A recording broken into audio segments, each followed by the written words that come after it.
I accidentally brought home a tumor report that was used during the filming process. While we were having dinner, my contractual wife, Evelyn Reed, suddenly asked me, "How many months are left?" I thought she was asking about our contract. Our one-year marriage contract was about to end, with only 2 months remaining. Evelyn Reed fell silent without saying a word. Later, I went abroad for a 3-month training program in secrecy. When I returned, I heard from friends that Evelyn Reed had been desperately searching across the country for her deceased husband, insisting that if he was alive, she had to meet him, and if dead, she must see the body. She had even ordered a full table of food for delivery. Just as I was about to enjoy a hearty meal, Evelyn Reed, whom I hadn't seen for months, suddenly appeared sitting across from me. I was a little surprised and looked up at her. Throughout our over-a-year marriage, Evelyn Reed and I had barely seen each other. She usually treated me coldly, and eating together was a rare event. According to her assistant, we were merely contractually married for 2 years. Anything beyond that was wishful thinking. We should focus on the time, take the money, and part ways. A lady like Evelyn Reed was not someone a man like me could even dream of reaching. Whenever Evelyn Reed simply sat down, from her hair to her toes, she exuded an air of arrogance and superiority. As someone accustomed to adoration, I was the type who had struggled for 10 years just to barely reach her heels, truly out of reach. So, I always maintained my distance. Besides the money and resources she provided, I never asked about anything that I shouldn't. It seemed Evelyn Reed had rushed over directly from the company, still dressed in her high-end business attire, sitting silently across from me as I focused on eating. The hot pot was boiling vigorously, and a small splash of broth accidentally landed on Evelyn Reed. She froze for a moment, then suddenly asked again about how many months were left. I looked at her with slight confusion. Normally, Evelyn Reed was extremely busy. For someone like her, time was money. She had set aside her work and personally sought me out, just to ask about the remaining duration of our marriage contract. Perhaps she felt embarrassed to have someone like me living in her home and was eager for me to leave. I calculated the time carefully and tried to comfort Evelyn Reed, telling her that there were roughly 2 months left. "Miss Reed, please rest assured. When the time comes, I will leave voluntarily. I won't trouble you." After hearing this, Evelyn Reed suddenly fell silent. A moment later, when she spoke again, her voice carried a faint, almost imperceptible emotion. "Then, during this final period, do you have any wishes?" Ever since signing the marriage contract with Evelyn Reed, I had already received plenty of resources from her. Thus, I shook my head and replied, "No need, I have no other wishes." I wasn't sure if it was my imagination, but after hearing my words, I noticed Evelyn Reed's eyes tremble slightly. Lately, Evelyn Reed had been acting a bit strange. Previously, I would only see her once every few weeks, but now she was at home every day. One morning, after texting her manager, I looked up and found Evelyn Reed sitting quietly in the living room, staring at me. Startled, I shivered slightly, then smiled at her and asked, "Miss Reed, aren't you going to the company these days?" Evelyn Reed shook her head and said, "Work at the company isn't important now." I recalled that earlier that morning, the manager had mentioned that Finn Carter had returned to the country. Glancing at the unopened wine bottle on the living room table, I suddenly understood and nodded knowingly. I remembered what Evelyn Reed's assistant had once told me. The reason Evelyn Reed had sought me out to sign a one-year marriage contract was because I looked very similar to her ex, her first love. That person's name was Finn Carter, a young actor who had risen to fame 2 years ago through a popular web drama. It was said that Evelyn Reed had invested heavily in that drama. However, after becoming famous, Finn Carter decisively broke up with Evelyn Reed and fled abroad. Evelyn Reed's marriage contract with me was nothing more than a way to provoke Finn Carter. I couldn't help but sigh at this. As expected, love games among the wealthy were beyond comprehension. People like me were destined to play supporting roles at best. Since I had just finished filming a romantic drama about a domineering female CEO chasing her husband, I now had some time off and could stay home for a while. While tidying up my room, I suddenly remembered the movie prop, a tumor report, that I had accidentally brought back from the set. I searched my bag but couldn't find it. I figured Aunt May might have seen it and thrown it out as trash. It wasn't a big deal. I could just inform the director later. Not wanting to disturb Evelyn Reed, who was reminiscing about her ex in the living room, I decided to stay in my room, playing games and snacking. I was laughing so much at the game that I accidentally choked on my drink, coughing violently. As I struggled to catch my breath, someone knocked on the door. It was Evelyn Reed's slightly worried voice from outside. "Is it getting worse? Are you feeling very uncomfortable?" I was coughing so hard I couldn't speak. The next second, Evelyn Reed pushed the door open and rushed in. Tears welled up in my eyes from all the coughing. Seeing my pained expression, the usually composed Evelyn Reed panicked. She immediately called her assistant while telling me, "Don't worry. I've asked Song Lin to take you to the hospital right away." I gradually calmed down and gave Evelyn Reed a puzzled look. I wanted to tell her, "What's the point of going to the hospital for choking on water?" But Evelyn Reed froze for a moment and stood there blankly, murmuring, "You're right. There's no point anymore. Only 2 months left. It really can't be salvaged anymore." Facing Evelyn Reed, who stood frozen, lost in thought, I glanced at the game still running on my screen. I realized how precious my rare time off was. Clearing my throat, I decided to break the slightly awkward atmosphere. "Miss Reed," I said, "if there's nothing urgent, could I have some time alone to rest in my room?" She seemed to suddenly come back to her senses, her cold and proud eyes revealing a rare trace of sorrow. When Evelyn Reed knocked on my door again, I felt a little helpless. Today, she and I had seen each other more than in all the past combined. The scent of alcohol on her was stronger than before, and her usually meticulously groomed hair was now messy. "Do you have time tonight?" she asked. "I want to take you to a gathering with some friends. We've been married for so long, yet my friends have never met you." Hearing this, I glanced at Evelyn Reed in surprise. We had been married for over a year, and I had always understood my position. At most, I was just a substitute, not someone worthy of being introduced publicly. Evelyn Reed wanting to bring me to meet her friends. Wasn't she afraid of losing face? Or was it because Finn Carter had returned today, and she wanted to humiliate me in front of her friends to catch Finn Carter's attention? I thought about it for a long while before asking Evelyn Reed, "Is Mr. Carter also attending tonight?" A flash of confusion crossed Evelyn Reed's expression, but after a moment, she still nodded. I understood and replied, "I see." Most of Evelyn Reed's friends were wealthy heiresses and socialites. The cost of the outfits they casually wore could easily fund the production of one of my films. When Evelyn Reed and I entered, everyone's eyes turned toward us, filled with appraisal and a sense of aloofness. Walking just ahead of me, Evelyn Reed suddenly stopped, almost causing me to bump into her. Then, I felt a light grip on my hand. It was the first time we had physical contact since getting married. Her palm was cool, and combined with her usually expressionless face, it made me feel a strange curiosity. Someone like her, who seemed so cold and calculating, what would she be like when she truly loved someone? We hadn't walked far when a familiar voice rang out behind us, "Sorry, everyone, we just got off the plane and arrived late." It was Finn Carter. The man whose face resembled mine to some extent, but dressed in an expensive tailored suit, looking so dazzlingly handsome.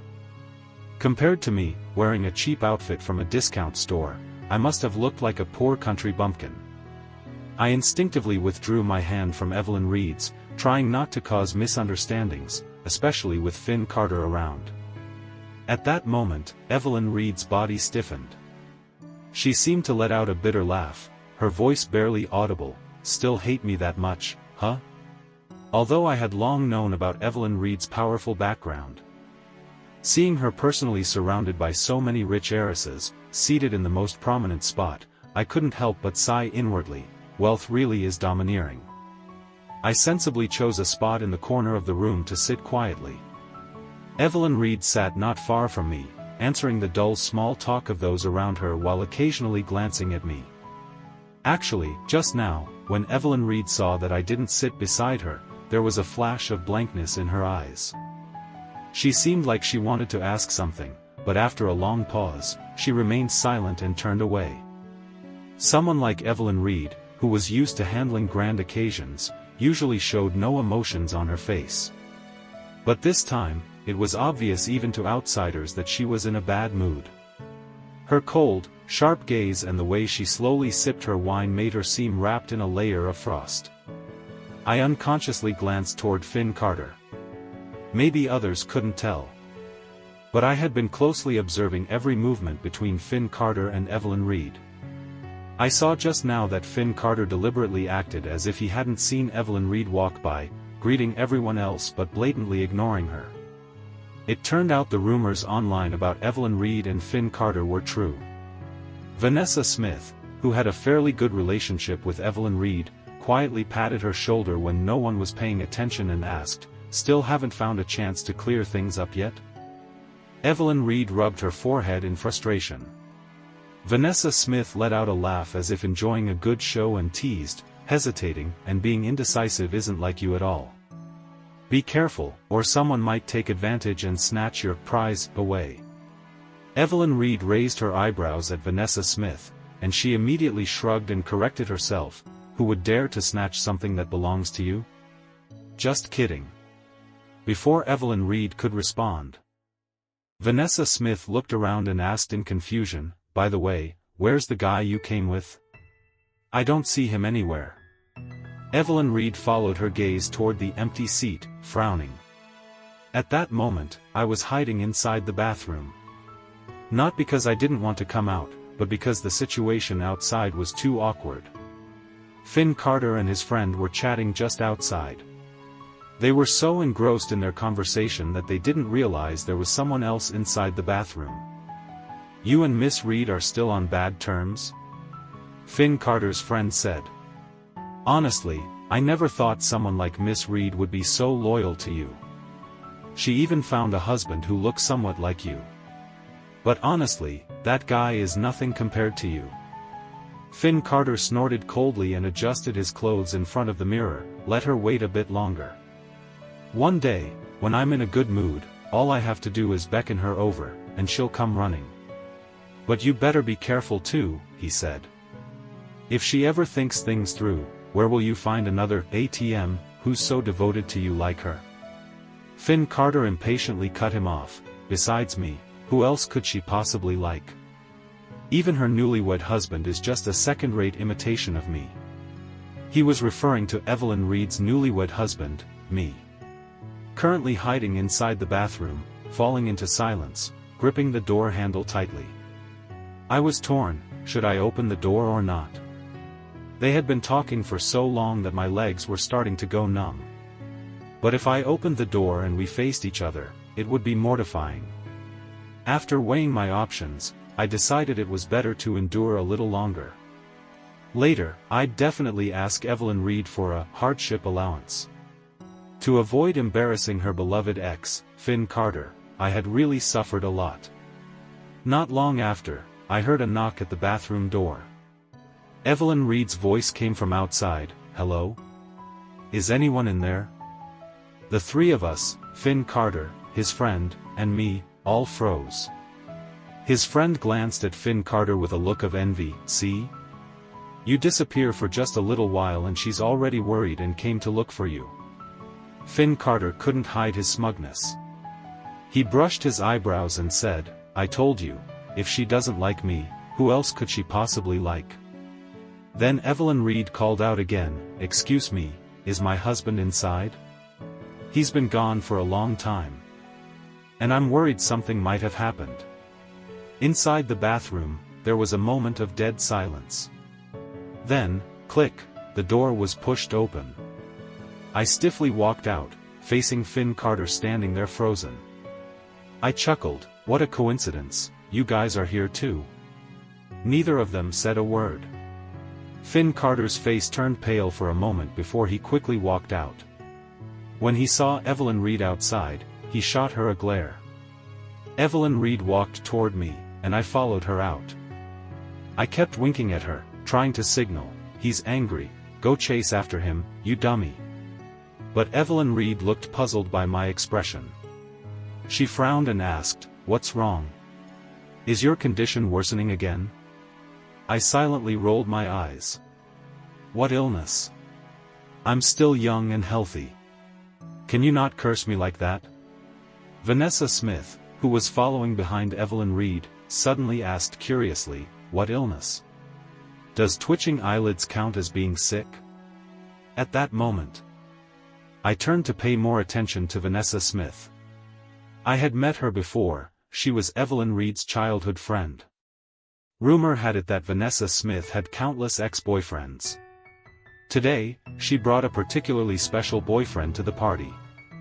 Sitting next to me was a college boy, wearing just a pair of jeans and a simple hoodie, looking naive and overwhelmed amid the extravagantly dressed crowd. I, having nothing better to do, tricked him into drinking alcohol.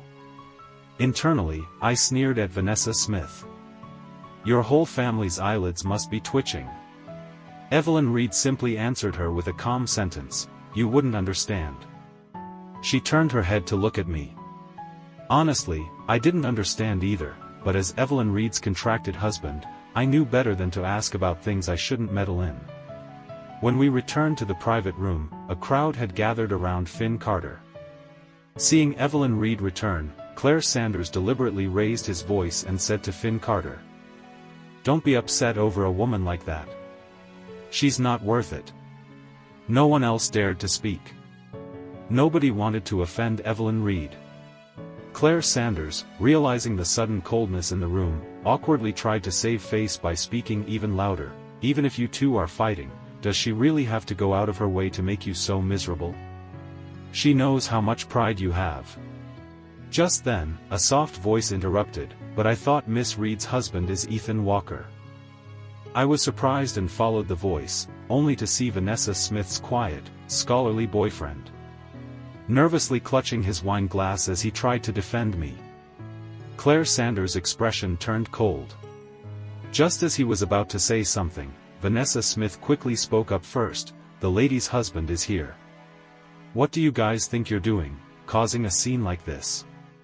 I turned my head to look at Evelyn Reed, only to see her eyes filled with terrifying coldness. As she stared at Claire Sanders and Finn Carter. After a brief silence, she said in a chilly tone, if you keep causing trouble, both of you can leave. Not only me, even Finn Carter looked up at Evelyn Reed in disbelief and shock. The party ended on an unpleasant note. When we got home, as soon as I closed the door and turned around, I almost bumped into Evelyn Reed, who was standing still in the dark living room. She didn't turn on the lights. She looked like she was in a bad mood today. Normally, she was very restrained and rarely drank or smoked, but tonight she was so close to me, the soft scent of her perfume mixed with the smell of alcohol on her clothes. I didn't dare move. If I moved even slightly, I could feel my heart racing. After a moment, I heard Evelyn Reed's slightly hoarse voice, Ethan Walker, I have something I want to tell you. The atmosphere was a bit strange, and I felt a little nervous for no reason. Go ahead, I said. But then I suddenly remembered something and quickly added, actually, I also have something I want to tell you. Suddenly, a phone rang, cutting off whatever Evelyn Reed was about to say. She hesitated for a moment, then answered the call. It was from her assistant. Evelyn Reed's expression changed abruptly. What did you say? The funding was cut off. She hurriedly ran out the door. When she paused at the doorway, she turned her head and said quickly, wait for me. I had no intention of bothering her anymore, so I didn't tell her my own news. I had applied for a training course abroad. After all, as an actor, there was still much I needed to learn. Following the advice of some friends, I decided to quietly go abroad for a 3-month study program. As I boarded the plane, I had already planned everything. I would be away for 3 months. When I returned, it would almost be time for the contract between me and Evelyn Reed to expire. Since she wouldn't see me at home during that time, it would save her from any unnecessary trouble or guilt. After that, we would go through the divorce procedures, and I could fully focus on my career.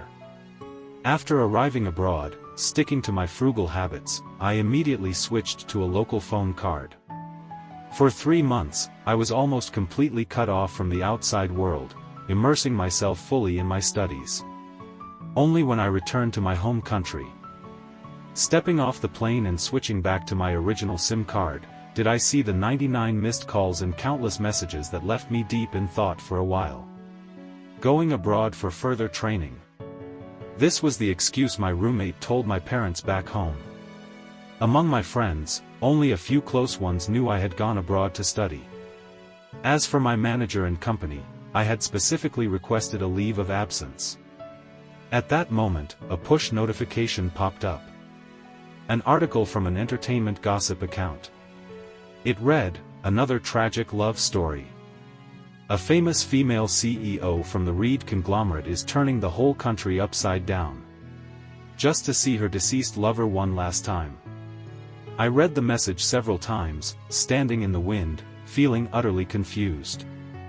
The CEO of the Reed conglomerate was Evelyn Reed. This I knew. But I wasn't sure if I had misunderstood, or if Evelyn Reed had already found a new husband. Who exactly was this deceased husband they were referring to? When I returned to Evelyn Reed's villa, the house was eerily quiet. Everything was exactly as it had been when I left. Even the empty juice box I had forgotten to throw away was still sitting on the table, untouched. I stood silently for a moment. 3 months. Surely someone had come to clean at least once. My room was locked. I couldn't even retrieve my savings book. Money I had painstakingly saved over the past 10 years. Frustrated, I walked over and sat down on the sofa. The whole living room was scattered with empty bottles of alcohol, evidently untouched for months. With a sigh, I grabbed a broom and started cleaning, deciding that before the contract ended, I would at least tidy the house one last time. Just then, the front door opened. It was Evelyn Reed coming back from work. It was only 2 p.m. Normally, Evelyn Reed, a known workaholic, would still be in meetings at this hour. But today, she wasn't wearing makeup. Her casual clothes were disheveled. Her eyes were red and swollen, head hung low. Usually, Evelyn Reed always maintained a pristine image, dressed neatly in professional attire, her slender waist and long legs projecting an aura of elegance and aloofness. But now, she looked so worn and fragile, I almost suspected her company had gone bankrupt. Evelyn Reed took off her coat and, lifting her head, met my eyes sitting there on the sofa. She froze for a moment. Then rubbed her eyes tiredly and muttered, "I must be hallucinating again from lack of sleep." I replied, "What hallucination?" Her movements paused. She opened her eyes wide, staring at me in a daze. Then, suddenly, she staggered a few steps forward, grabbed a half-finished bottle of wine from the coffee table, took a large gulp straight from the bottle, and marched toward me. Standing before me, she stared intently, her lips trembling slightly. The heavy smell of alcohol made it clear. Evelyn Reed wasn't entirely sober. Just as I realized something was wrong, she suddenly cupped my face with both hands, gazing at me as if overcome with emotion, then stood on tiptoe and bit down hard on my lip. Her hands wrapped tightly around my waist, her body pressing close to mine, as if trying desperately to burrow into my arms. The faint scent of her usual perfume mixed with alcohol surrounded me, making my heart pound uncontrollably. I struggled to push her away, trying to wake her up. "Evelyn Reed, I'm not dead." Upon hearing my voice, she looked up at me, her eyes bloodshot and terrifying. Then she closed her eyes tightly and whispered hoarsely, "Even if it's a dream, if I can see you in this dream, please let it last a little longer."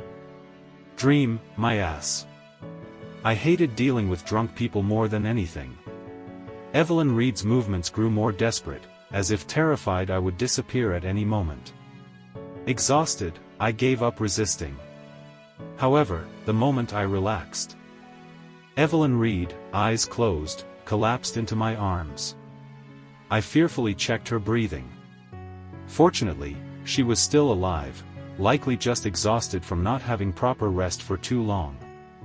I felt extremely frustrated, not understanding why Evelyn Reed had suddenly lost control like this.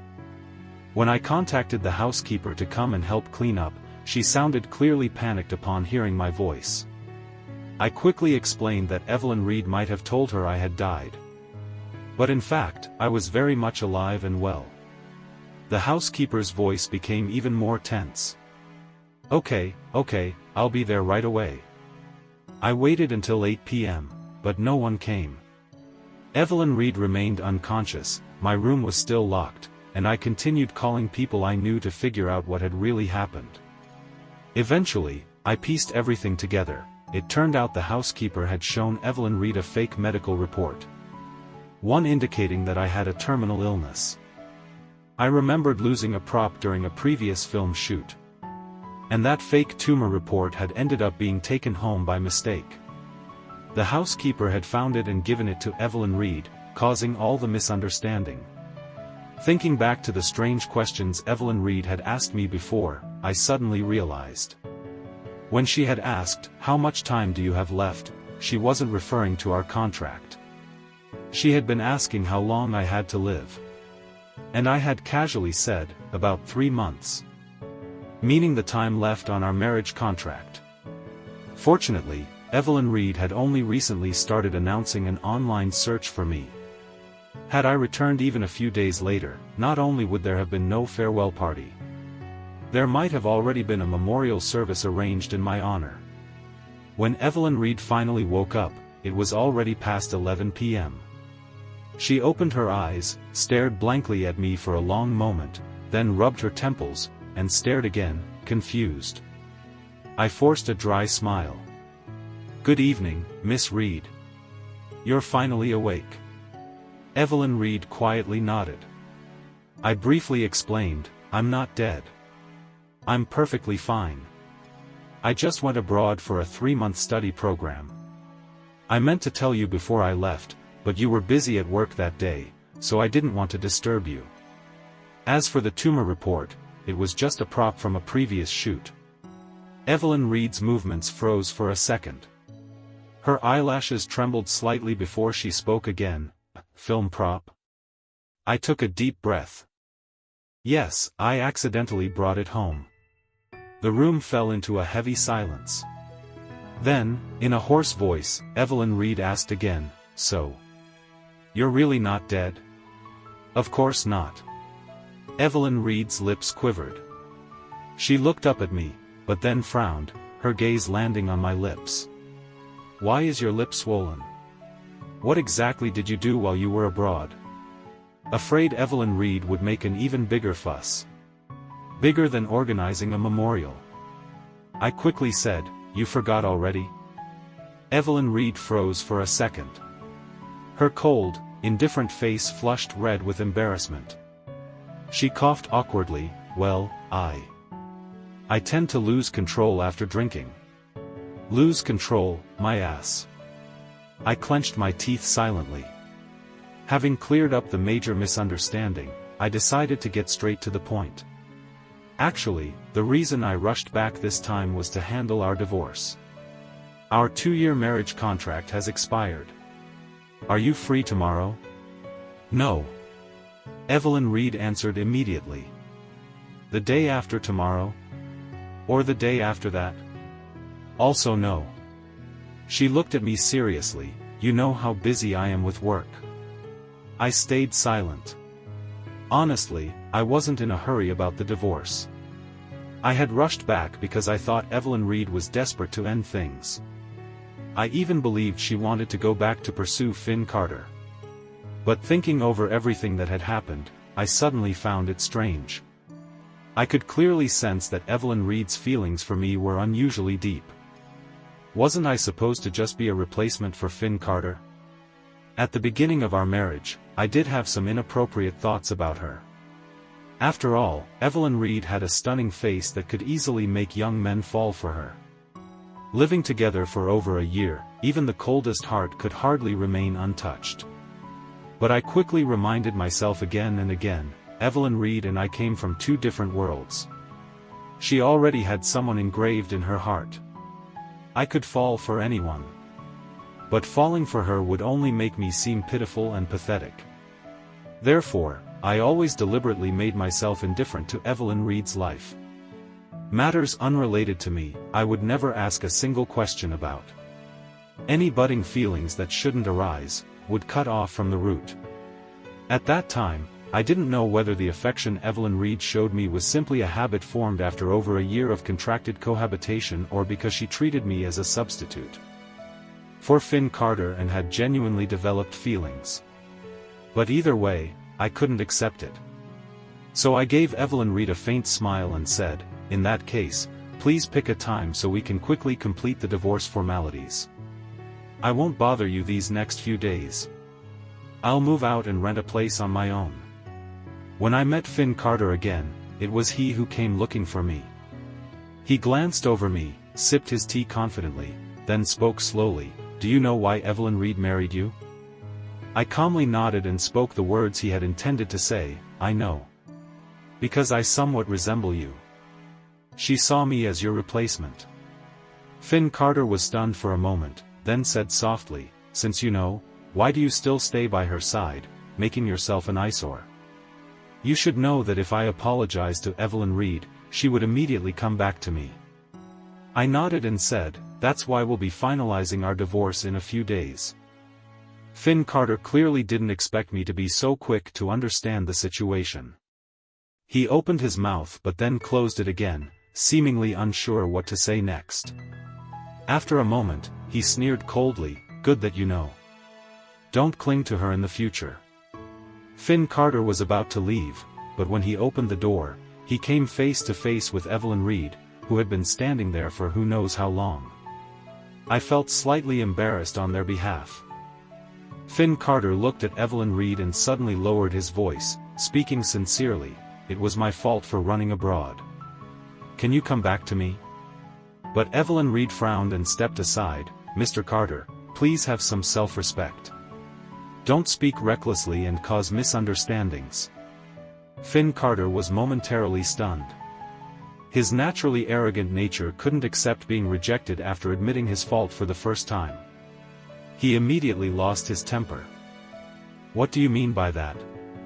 "Evelyn Reed, I've already apologized. What more do you want?" But Evelyn Reed just looked at him calmly. "What more? That's what I should be asking you. What exactly do you want by clinging to me like this? Are you trying to create a scandal just to draw public attention?" She accused him directly, implying that he had been intentionally involving her to stir up rumors. "I've shown you enough respect by not holding it against you. What more do you want?" She then turned to me, who had been standing quietly, and said, "Don't just stand there watching the drama. Last time, I didn't finish what I wanted to tell you before you left. Today is a good opportunity to make everything clear." After listening to Evelyn Reed's words, I realized it truly was a shocking revelation. At the beginning, when Finn Carter was filming a web drama, the investors pulled out midway. The director asked Finn Carter to attend a party to seek new sponsorship. Though it sounded nice, in reality, it was all about hidden, shady deals. At that party, Evelyn Reed saw Finn Carter being harassed by a wealthy, overweight woman. She helped him out of that awkward situation and casually invested in the entire project. Unlike other spoiled socialites, Evelyn Reed always maintained her dignity and lived a clean, restrained life. Still, the incident sparked a lot of rumors. People said that Finn Carter was her ex, the one she loved but couldn't be with. Because of Evelyn Reed's powerful background, countless people tried to curry favor with her by flattering Finn Carter. Fueled by vanity, Finn Carter deliberately chose not to clarify the rumors, letting them spread. Over time, even he began to believe the rumors himself. After all, if Evelyn Reed didn't like him, why would she invest so much money in such a terrible, low-quality web drama for a complete stranger? And if she didn't like him, why did she never come out to clarify the rumors? But this time, Evelyn Reed no longer cared about saving his dignity. Her gaze at Finn Carter turned cold as she said, "Do you know why, despite everything you did to me, I couldn't be bothered to hold it against you?" Normally, anyone who offends Evelyn Reed would either vanish without a trace or end up even more obscure. You should really thank your face. I widened my eyes in astonishment, looping my thoughts in circles. It turned out that both of us were substitutes. Evelyn Reed seemed amused by my shocked expression. She took my hand and asked, "Do you remember where we first met?" Of course I remembered. Later, after learning Evelyn Reed's true identity, I had worried about it for a long time. The first time I met Evelyn Reed was on an airplane. At that time, she had just returned to the country after studying abroad. I've always been naturally sociable, and when I saw how beautiful Evelyn Reed was, I purposely struck up a conversation with her. I told her I was actually a celebrity, though only a minor, third-rate one. Evelyn Reed, reading an economics newspaper, responded very little, speaking only when necessary. Then I pointed to a building that almost pierced through the clouds and said, "That's the company my father owns." At that, Evelyn Reed finally showed some reaction. She glanced at me curiously, then pointed to the taller building next to it and said, "The building next to it is my father's company." I inwardly mocked her, thinking she was lying without blinking. After all, I had only casually made up my story. Yet she was being even more outrageous than me. Everyone knew that the tallest building in the city center belonged to the Reed Group. Was she claiming to be the daughter of the Reed Group's chairman? Later, when we got off the plane, I realized she really was the daughter of the Reed Group's chairman. As we were both waiting for our rides, her driver arrived first. Before getting into her car, Evelyn Reed turned back and asked me, "Would you like a ride? I'm just heading over to your company to meet Thomas." "Are you his son?" But Evelyn Reed only gave me a faint smile. Her stunningly beautiful face could mesmerize any young man at first glance, instantly shattering all my defenses. She said, "Thomas once helped my father. It's fine, I'll give you a ride." I immediately accepted, saying, "That's great, let's go." But as we neared the company's entrance, I still refused to get out. I said I was hungry. I tricked Evelyn Reed into eating a bowl of wonton soup with me at a small diner nearby, then dragged her into a fried chicken restaurant for a meal. Clearly, she had never eaten such things before. She was very elegant and composed, even when cutting into fried chicken with a knife and fork. I was so stunned that I almost choked. She told me, "Thank you for bringing me to eat such delicious food." I smiled at her and said, "Isn't it true? Good food improves people's mood, especially fried chicken." Evelyn Reed smiled back, "It really does make me feel a bit better." "So, can we go meet Thomas now?" she asked. I stayed silent for a moment before replying, "Hold on, I'm still not full. Let's go for a proper afternoon tea." After we finished afternoon tea, as I had hoped, night had already fallen. I turned to Evelyn Reed and said, pretending to be regretful, "Oh no, it's too late. Let's meet Thomas tomorrow. Tonight, how about we go watch a movie instead?" Evelyn Reed hesitated for a long time, but eventually nodded. Only later did I learn that the day I met Evelyn Reed was the second week after her parents and older brother had died. She had fought with her father because she didn't want to take over the family company, missing the final moments she could have spent with them before the accident. They had bought plane tickets to Mexico to surprise her. She had been studying abroad for 3 years without coming home. But on the way to the airport, they were in a fatal car accident. Their last call was to Evelyn Reed, and it rang for a long time but no one answered. Upon returning home, originally, Evelyn Reed had planned to see the last few important people in her life before finding a place to end her own life. But instead, she met me, someone infatuated with her beauty, pestering her from morning till night. Strangely enough, despite being a young lady used to extravagant meals, it was her first time eating skewers at a street food stall. And she ate them with surprising delight, momentarily forgetting the endless nightmares and the overwhelming grief of losing her loved ones. She thought maybe this wasn't the time yet. There were still so many things she hadn't seen, hadn't explored, hadn't tried. Maybe she should experience them, one by one. So maybe it wasn't the time yet. For a long time afterward, I didn't see Evelyn Reed again. I focused on filming my projects, though no matter what I did, they always ended in miserable failure. The next time I heard news about Evelyn Reed, it was on TV. First, I saw that at a young age, she had regained her father's shares and become the CEO of the Reed Group.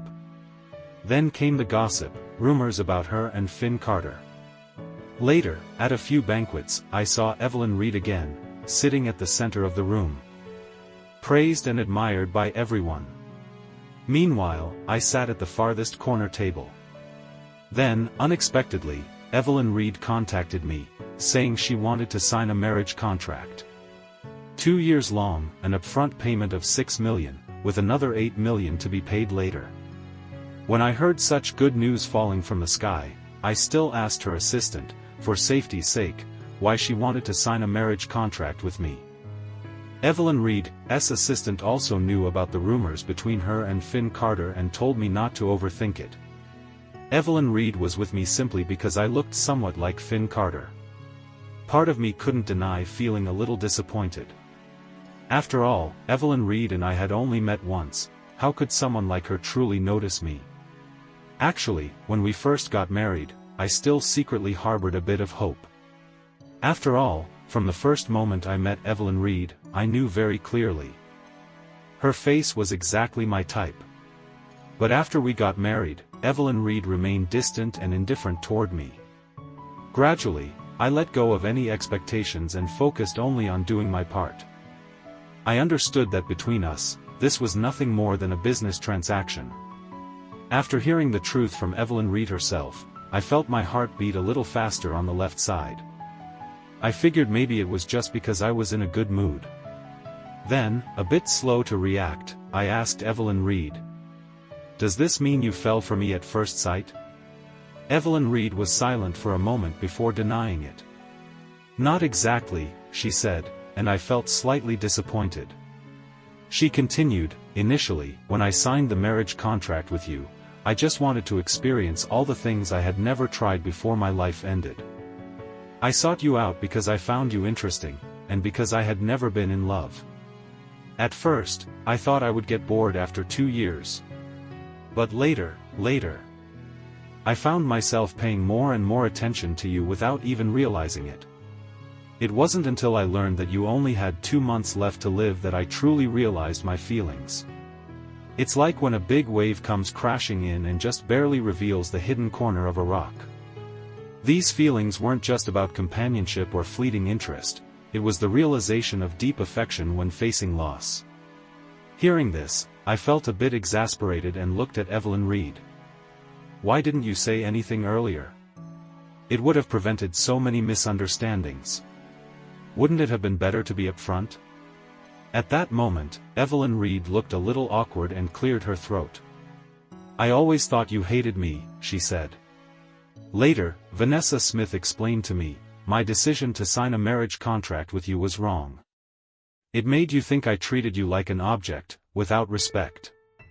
Besides, your attitude toward me was always distant. You always seemed eager to separate yourself from me. For example, at that party we attended, you didn't even want to sit with me, right?" I fell silent, feeling slightly conflicted. I wondered if my own sense of morality was too shallow. After all, when I found out I could get over $10 million from the marriage contract, I only felt joy at the prospect of getting rich, without considering issues of respect or dignity. After a while, I said to Evelyn Reed, "Please tell Vanessa Smith she's overthinking it. If there's another good deal like this next time, be sure to find me again." Evelyn Reed glared at me angrily, and I gave a sheepish laugh. Meanwhile, Finn Carter, long forgotten at the side, stared blankly at Evelyn Reed, collapsed emotionally, cursed her coldly, and stormed out. My luggage is still downstairs. I was planning to pack today and leave Evelyn Reed's house, he muttered. Who would have thought so much would happen all of a sudden? Evelyn Reed stood blocking the door, patiently waiting for me to finish speaking.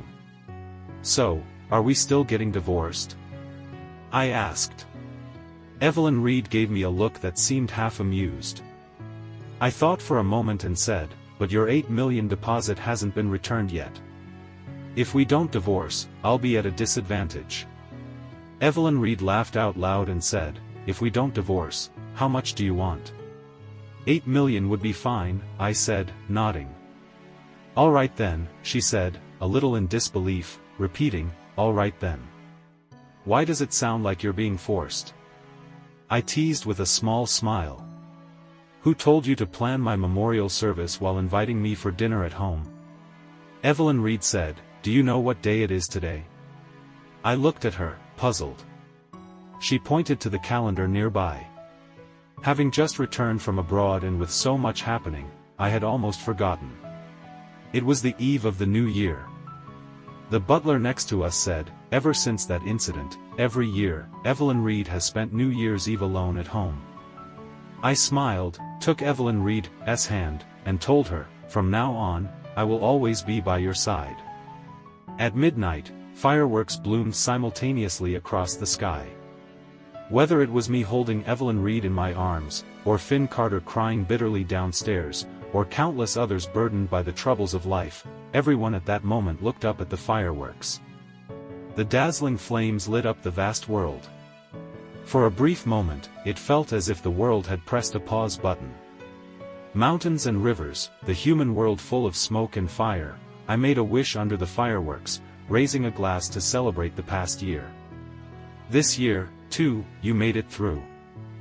If you're enjoying the story, don't forget to like and subscribe, it really helps the channel and keeps more videos coming your way.